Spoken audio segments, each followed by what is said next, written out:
From the world of business to a flick through the papers, which are hot off the press here in France this Monday morning.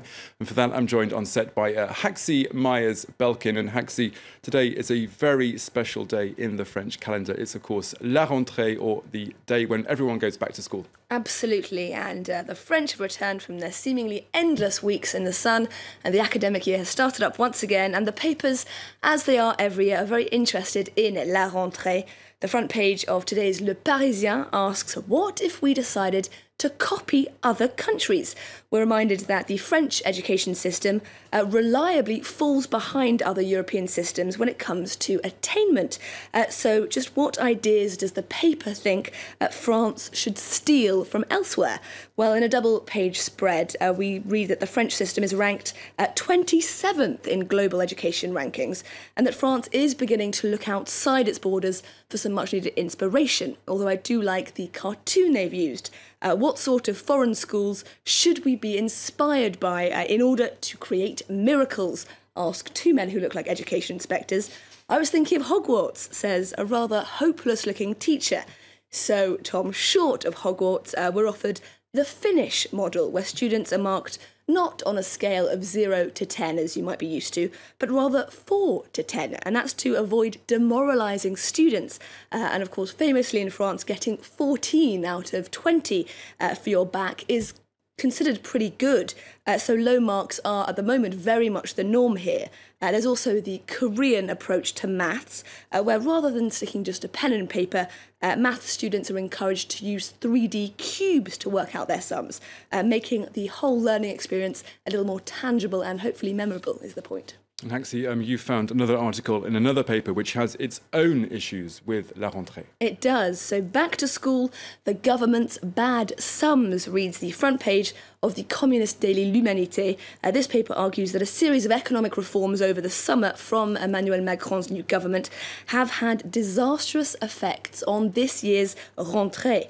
The paper's editorial lambasts the end of a policy of so-called assisted employment. And now that was essentially a form of short-term contract, often used to employ people in the education system, notably as classroom assistants. So according to this paper, this Monday, there are a number of schools that simply won't be able to open their doors to students because of staffing issues that stem directly from Macron's recent reforms.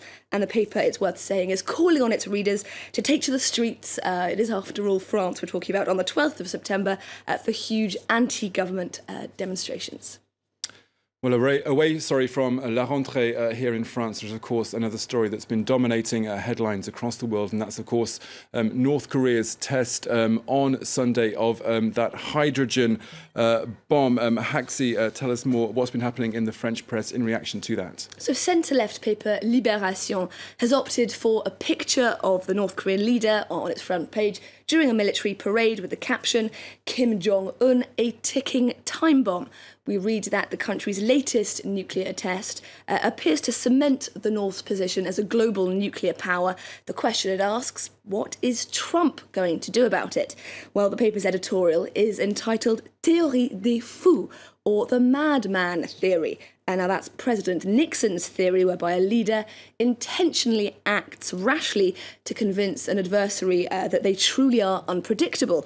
So we read here that Kim Jong-un and Donald Trump are both at the moment behaving extremely rashly.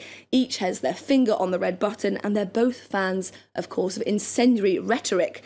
But crucially, we read here that neither is actually subscribing to the madman theory, in which appearing mad is merely a tactic. Rather, they both actually are mad, and that is what makes them both so dangerous. And there's a great cartoon as well in L'Opinion today that illustrates that idea pretty well. Kim Jong-un, cowboy hat in hand, astride a rocket, yee-haw, he says. And in the background, you have Trump, who says, in a way, it's a sort of homage to American culture.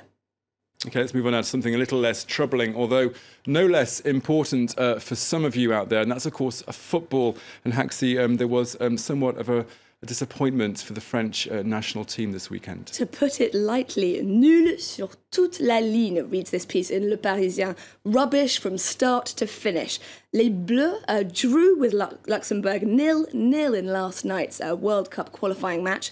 Luxembourg, who, we're reminded, are currently ranked 136th in global rankings. Not great, is it? And it's also worth mentioning that this is the first time since 1914, and that's over a century ago, that France has failed to win against Luxembourg. So the French team has, for this paper, fallen from grace, but thankfully not yet from the top spot in their group.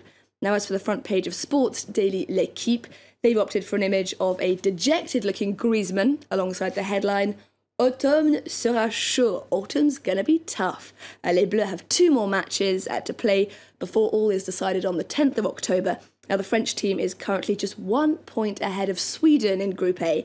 So here's to hoping that Luxembourg draw isn't going to be a taste of things to come, Tom. Embarrassing, to say the least, for the French side. Haxi Myers-Balkin with that spin through the French press this Monday morning. Thank you very much.